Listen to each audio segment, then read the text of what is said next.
Good morning. I'm here with my friend Thomas. Hello, Thomas.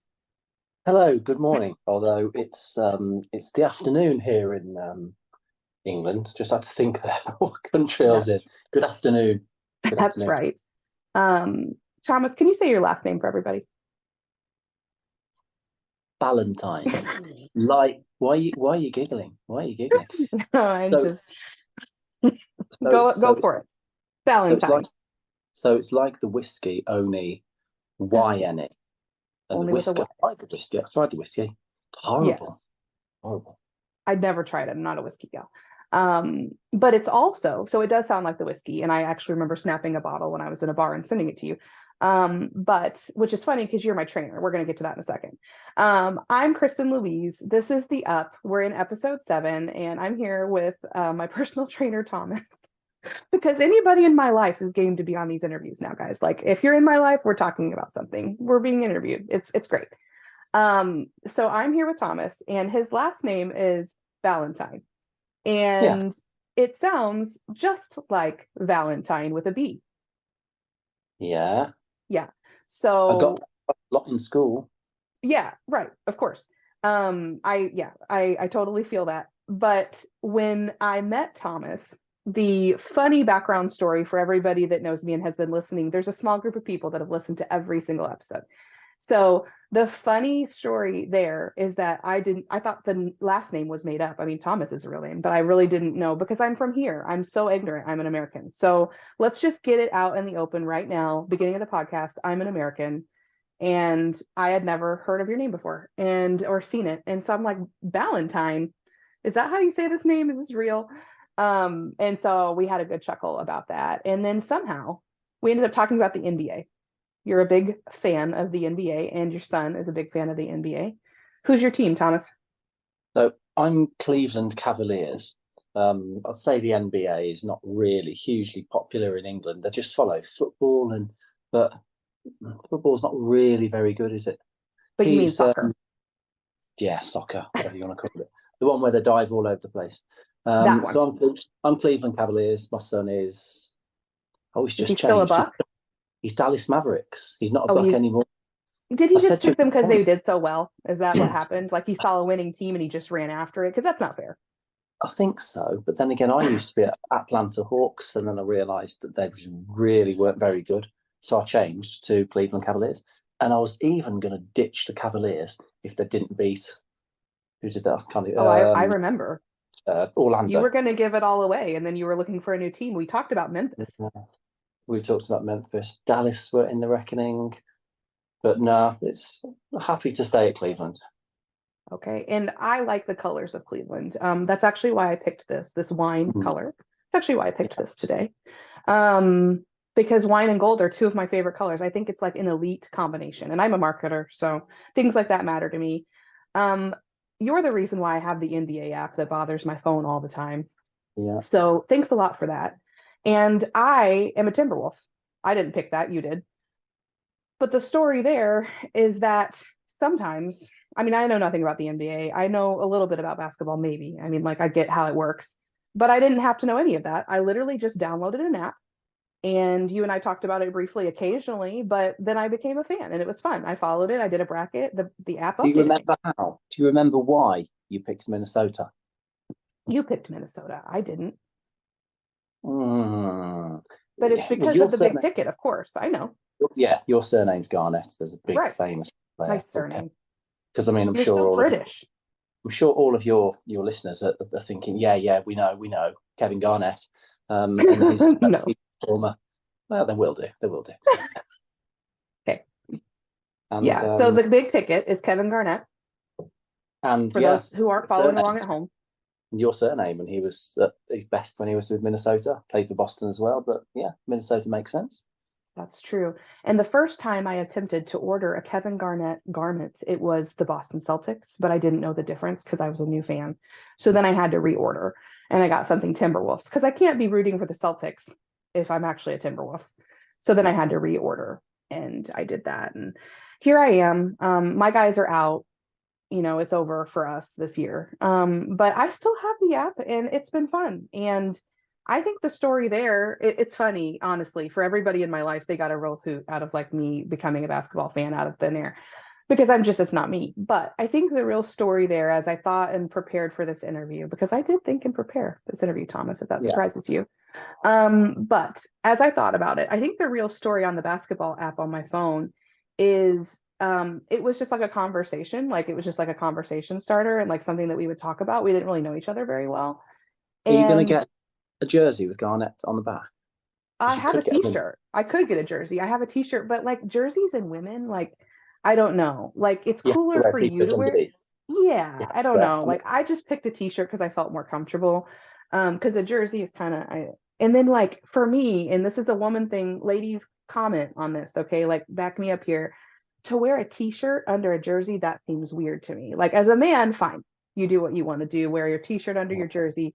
But for me, I can't do like the thing. I don't know. If you're not Yeah, watching and you're listening, I'm like pointing to my armpit right now. I think it would Um, work. I do. I don't know. I could try. I could try. In the off season, maybe I'll do some ordering. I But just think there's a bit of there is a bit of a split. You pointed this out to me because there's certain things that people in America do or think that are cool or uncool.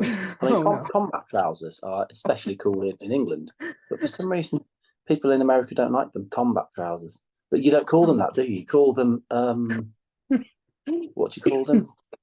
Oh, Uh, cargo pants. cargo Yeah, pants. cargo pants. That is what Oh we yeah, call them. You're right. every man in England has cargo pants or combat trousers. Okay, so you brought it up, And so I'm going for yeah, it. Okay, is there a store called Old Navy there? Old Navy. Yeah, I No. don't know if you guys have it. Okay, so I've only been to London once in my life, and it was just like a blip on the radar. Like it was part of a longer tour, so like I really don't know much about anything there as far as like culture goes, or like clothes. Or I had like a tour of like a Harrods, and that's nothing important to me. So anyway, um, Old Navy is like if you are a good old American person, if you're like a blue collar worker, like if you're a labor person, like if you're a person that's not rich, you're going to Old Navy and you're buying your kids' clothes off the clearance rack. That's like what Old Navy is here. Okay. I love Old Navy. I was hoping this shirt was from there. It's not. The shorts that I'm wearing are though. So I love Old Navy. And Old Navy in probably the 2000s. I'm slightly younger than Thomas. I'm not going to ask him to say his age, but I'm slightly younger than him. But when I was young in the 2000s, I was in high school, early 2000s, and Old Navy had this ad, really snappy jingle ads for Old Navy, and they were about cargo shorts and cargo pants, and that's the last time they were popular in America. And if you're listening and you're my age or a little bit younger even, you remember the snappy jingle, and I'll try to find it, but it was an advertisement for cargo pants and cargo shorts. But it is funny how life comes full circle and fashion comes back around.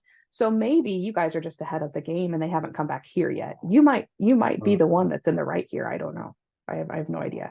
I There's have no never right. worn a cargo trouser. There's no right and wrong. There's just opinion, isn't there? And everyone else's Well, opinion. fashion, right or wrong, I guess. So it might be a trend there, and it's just not come around here. I notice in Missouri. So, Thomas, do you know where Missouri is? Let's just get it out Yes. here. Yeah. In You've America. looked at a map, and you No, I good. don't know exactly where it is on pinpoint it. No.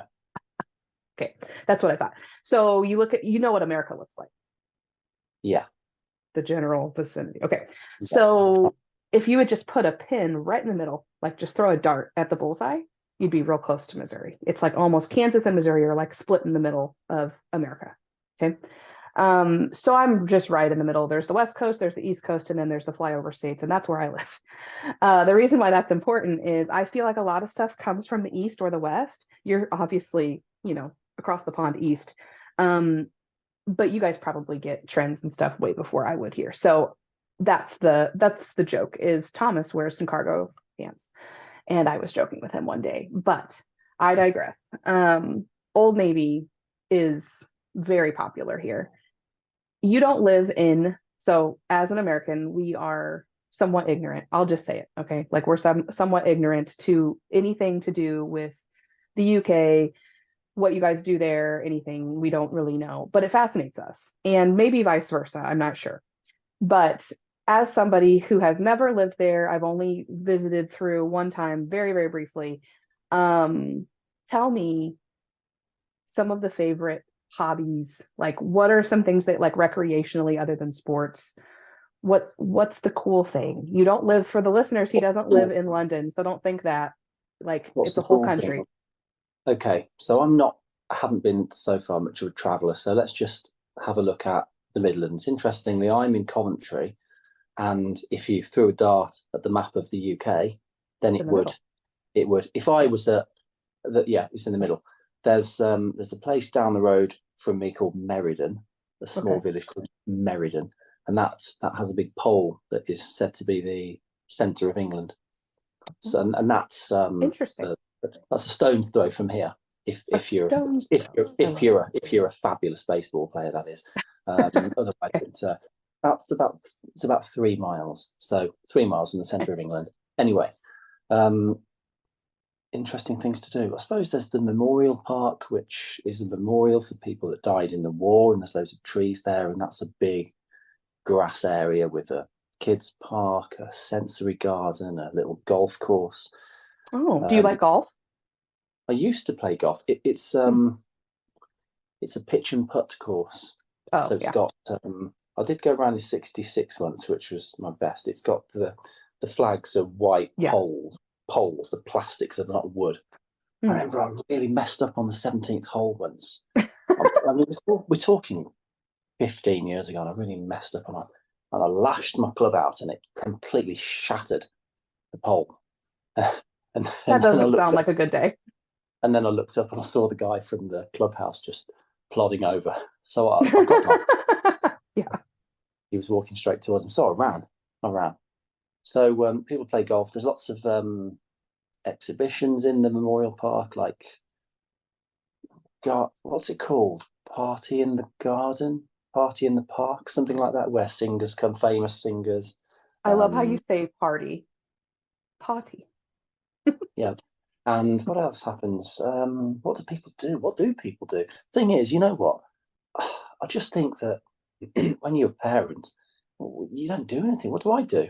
Yeah. I live for being like daytime. I'm not interested in nighttime and stuff and going out. I'll go to pick up my kid from school, and there's a gala day, and all the other parents, the What kids does are that playing mean? one side. Gala day, it means school is over, 3 o'clock's gone.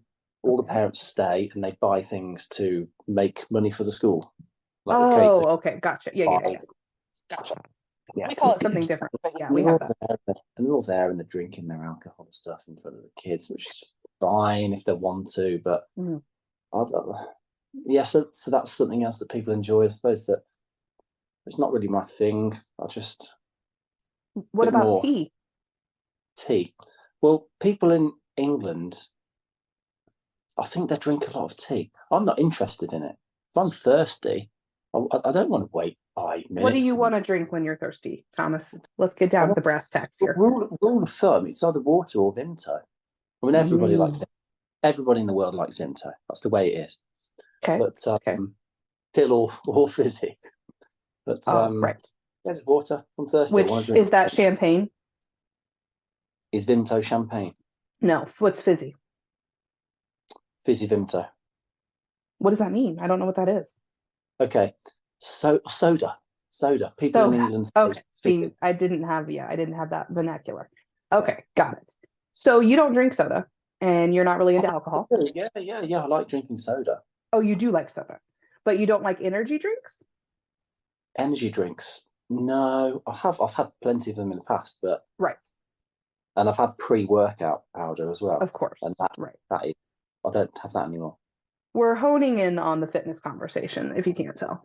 We're narrowing in, because the way that I met Thomas, as I said at the very beginning, I just wanted to hear more about where you live, because I find that fascinating. I find one of the most interesting things about meeting people online, and again, I say this every episode, we met online as a personal trainer. Like, I don't, like, it's not a dating app. It's nothing like that. People hear meet online and they're like, Tinder. And I'm like, no, that's not how we met.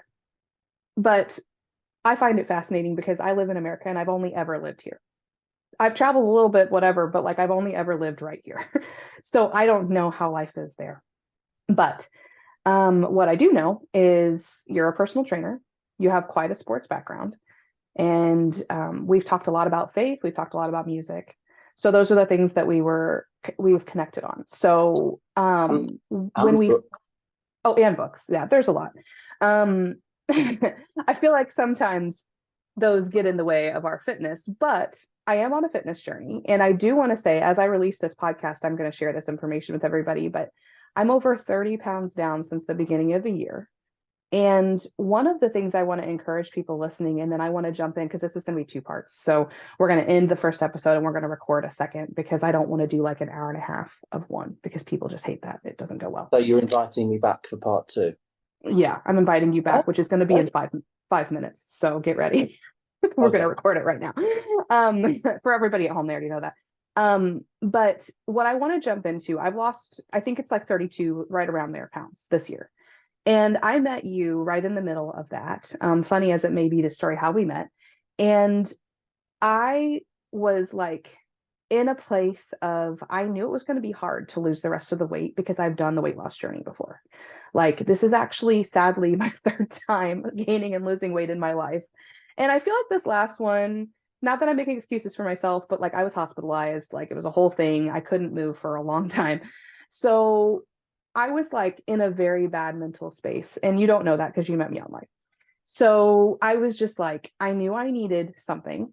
And I knew it was going to be hard to lose more weight.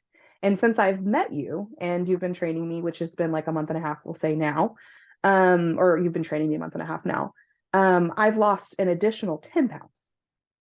So I'm down 32-ish. I've lost 10 since we've been working together. But the thing that like I want to encourage people to jump into the next episode with was what it really came down to when you asked me, you're like, do you want to do this alone? And I was like, no. Like, I mean, to you, I said no verbally, but like in my mind, I was like, that's actually what made me invest in my health and pay you money to train me was not what you had on your Instagram. I did look at all those things. Like it wasn't what you had on your Instagram. It wasn't like pictures of you bodybuilding because I don't care about that. Like it's great for you and we're going to talk about it. Like it's impressive, but that's not me. The thing that made me want to invest in my own health and continue my journey was the accountability portion. Because I think, as a person that's personally trained people in the past and has been on this journey, unfortunately, 3 times myself, I think that's the missing piece for a lot of people. How do you feel about that? Well, one of the 3 pillars of online training, it's said right at the start, is accountability. The other's exercise, the other's diet, we know, right. But it's accountability. Yeah. And so many people say, oh yeah, I'll get around to it. Oh yeah, I've got to get around to it. But they don't. Right. And that's because they're not accountable. And if I don't get around to it, then you're going to say something. You know, we talk pretty much every day and you're going to say something. You know, it's not like because you're not here, I'm not accountable to you. It has nothing to do with physical presence. Is that weird? Because I know you've trained longer than I did. I was a personal trainer for like 2 years. You've trained way more people, way longer than I have in person. So what was the transition like to training people online? What was the transition? That's a tough question. Like, or how's it different? Maybe I don't know. But I can. It's a good question. What's the transition like from online? My whole background is one-on-one. I've started 2008. I had people before that, early 2008. Finished at that gym end of 2013. It's like nearly 6 years of one-on-one, 20 people a week more. Whole background in one-on-one, and then it just kind of dawned on me that you don't really get that accountability when doing one-on-one. One-on-one doesn't really work anymore because, and I've said these words to you before. Yeah. People can go and see a trainer for an hour a week, and on the other 165, they're on their own, unless they're messaged the trainer. Oh, it's Wednesday. What am I meant to be doing today? Right. But generally, they don't.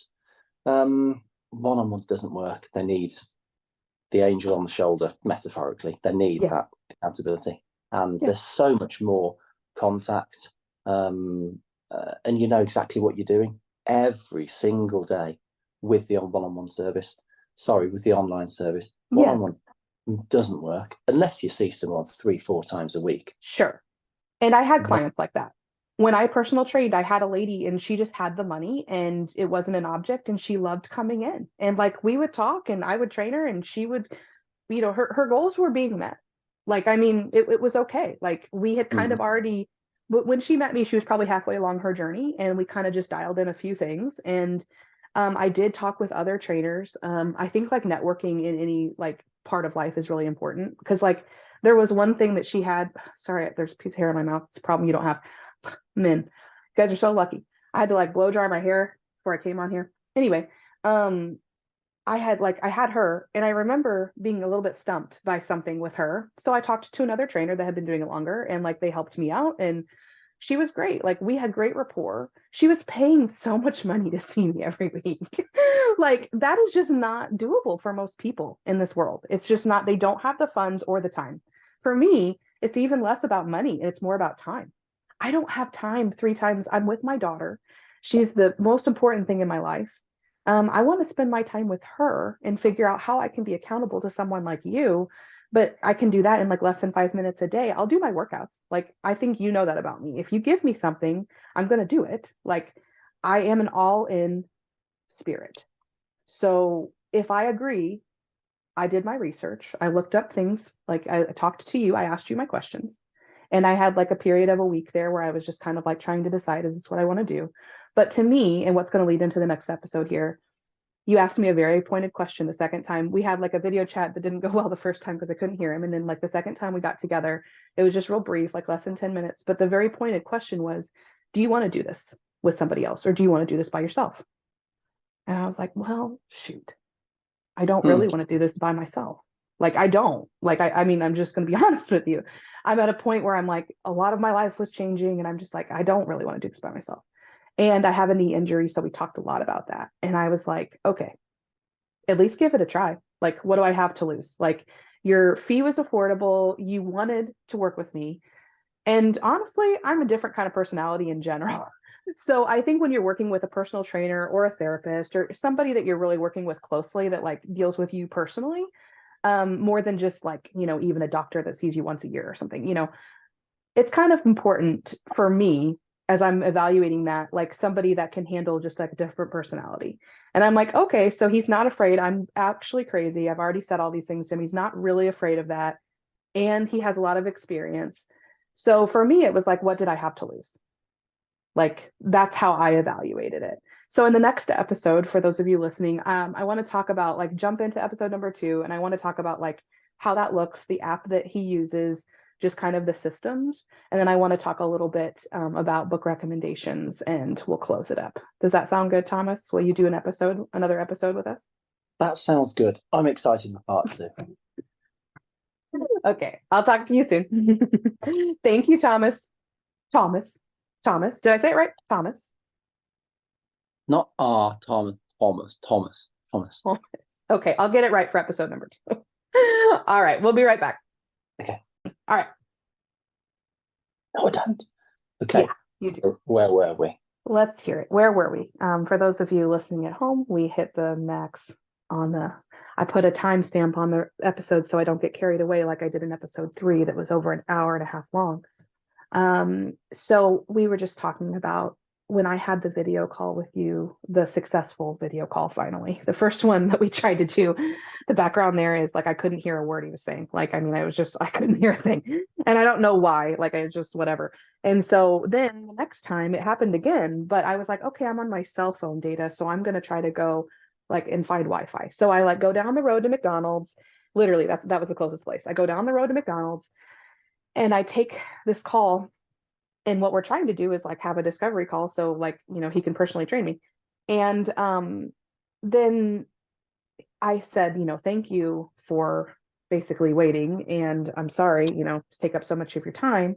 And then you talked about knowing that time is real, but there is an eternity. And I was like, okay, I'm listening. And one of the things that was told to me, like, if you've never had this happen, it sounds wild, but I'll tell you, it happens to people, not to everybody. But like one of the things that was like revealed to me last year in my faith journey and things that I was going through a very tough time physically, mentally, spiritually, everything. My body physically was going through a tough time. And I heard the Lord tell me that people that are going to be here for you through this next season, they will understand time and they will understand the truth of eternity. And I was like, oh, that's so specific. And so I started asking people in my life about time. I literally, like I did, like I started bringing it up in conversations even, but I met you months and months after that. So what's your take on eternity, Thomas? What's my take on eternity? There are so many things that my limited brain just Right. doesn't understand. I can't understand the love of God. I can't. I can Mm-hmm. know that it's a billion times more than I'm capable of. I can't. And also the pain that he feels. That's another thing. Yeah. At the loss of any of his children, eternity. The same as the next person, that it goes on forever. My understanding of it is just, I can't really elaborate on it, but You yeah, believe that it I goes know. on forever. But I know the truth. I know that if we keep our eyes always on the Lord, then we get eternity in heaven at His right hand. I know And that. truth and time were two big words in my last year, like two big words in my life, truth and time. And everybody's at a different spiritual point of their journey. I think we talked about already in this episode, like how you came to your faith later in life than I did, but we're still both on a journey and we're going to the same way, and that's truth. And there is truth in Jesus Christ, and there's truth in the gospel. And so when I knew that you were somebody that was actively reading and learning and seeking, I was like, okay, this is a person I want to trust with my health. And like, I want to get to know this person more, because we have choices in life of who we let into like our circle. And a big game changer for me, I'm an interesting personality, so a person has to be somewhat quirky to even really relate to me. But past that, and I knew you were just because of our conversations, but past that, I think it's a good thing. But it's really like, where are they on their journey, and are they wanting to move forward? Or is that a closed door? And for you, it was very much an open door. And we started talking about music, and we started talking about scripture, and we would talk about my devotional occasionally and just various things. Church, we talked a lot about church. And that's how I know who my safe people are. So how have you found your safe people on your spiritual journey? I know How have Donald is one. We talked about that. I think how have I found my safe people? How have I found them? By communicating with them and Right. finding out more. Asking questions. And it's either me that gravitates towards them, or it's them that gravitates towards me. I don't think it's any more one way or the other. Sure. One gentleman called Darren, I saw him Saturday, and I actually went to his church last week. Saw him and his wife and his two children, and I sit with him because his daughter plays basketball in the same team as my son's. That's him. What else? The people at church, in the home group as well. Yeah. Because it was quite intimate setting, and I'd hear people praying in tongues, and it was the first time I'd ever heard that, and I thought, what's that all about? So I asked them, and they said, yeah, we got it. And it's another truth. It's I suppose it's my analytical brain. I'm hearing people. I'm on my journey, and I'm hearing people speaking in tongues. What's that all about? Okay. And then they tell me where they got that from. They tell me, oh yes, this is my testimony. I felt the swear words drop from my lips, and I got this, and I could speak in tongues. And they're either lying, all the same lie, or it's as is written. It's as simple as that. And it's written. So if people want to know more, they need to read more. It's in the Bible. There are things that people question, and it's okay because they don't know what they don't know. It's okay to question things. Like, that's a huge part of the podcast. Like, I ask tons of questions to people just like you, because I want people to know, like, let's normalize asking questions. If somebody, what? Go ahead. I see. I also learned about mediums. It says a lot about mediums, because before I was baptized, I was struggling with sleep, and I didn't know what had happened. It was about 2016, and I was speaking to mediums, and horrible stuff. But I realised the medium is in touch with the spirit world, and the spirit world wants to give you things, Sure. wants to tell you what the future is, because God doesn't want you to know what the future is. It's a bit like you, because God's your parent, with you know exactly what's the best thing for Annie for her birthday. Yeah. She's not doing very well at maths at school, so you're going to get her these maths Right. books. It's the best thing for her. But if she finds out the future and knows that, she'll do anything she can to stop that. But she doesn't know what's right for her. Right. You can use your gifts for good, or you can use your gifts for not good. That's the choice of a gifted person, no matter what they're gifted. So we can't know. There's discernment on both sides of that. And that's on discernment.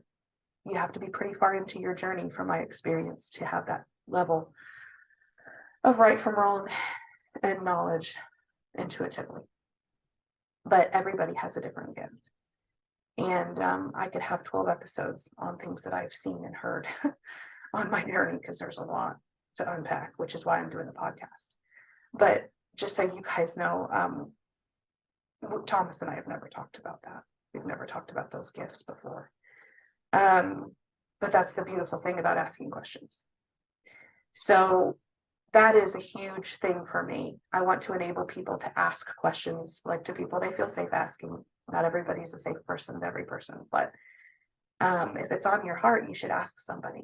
Just like you asked about people speaking in tongues. Maybe you've never done it, and maybe you'll never do it, because maybe it's not your gift. Doesn't necessarily mean it's not true. Blessed are those who believe in things they have not seen, you know? So there's a million ways we could take that. But I think it's important to people that are just starting out. Let's say they're listening to this. A lot of people encounter me at the beginning of their journey. I think that's part of my gifts. And they're really confused. They've never read the Bible. I just ordered a Bible yesterday for somebody who's never owned one. And I was talking with my pastor. I was like, hey, like, I would normally order an ESV translation, because that's what he's typically like pastoring from. You know, like, that's the translation that he's using, English Standard. But I just decided to ask him finally, hey, what would be the best one? Like, if this person's never owned a Bible, like, what do you recommend? And he sends me like a whole diagram, a spectrum of like all the translations. And like, this is what I personally use. This is one for what I preach from. And this is what I think you should do. And I was like, okay, there's knowledge, and there's people that have been in the ground that you're in, whether it's fitness, whether it's faith, whether it's something we didn't even talk about today. You can insert whatever you're going through right here. There are people that have gone through it. And if you lean in, and if you ask them questions and trust them and let them into your life, if they feel like a safe person, like, that is the difference to me between making progress in my life and staying still. If you never talked to Donald and let him in and asked him your questions, we wouldn't be having this conversation today, Thomas, because you wouldn't have been a safe person for me. Everything. We have free will. That's a truth. We have free will. But what we choose to do with that, that's discernment. That's how I understand that. And we're all just, have to give each other a lot of grace, because we're just all at various places along the road. And my big thing too, that was revealed to me when I almost died last year, and I'm going to do a podcast about that at some point when I feel like I can really cover it.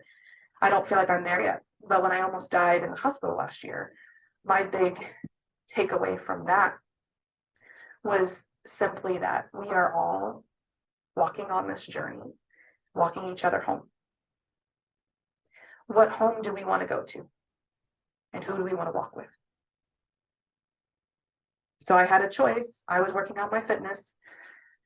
However random and crazy it was, you and I ended up in each other's DMs. It was a weird story for not even another day. But that happened. And in the end, like, the most poetic thing, other than the Bible, you can read it, but if we're all just walking each other home, don't we want to make that journey the most enjoyable? Yeah. And that really stuck with me. And like, I'm very tender about it, because I did almost die.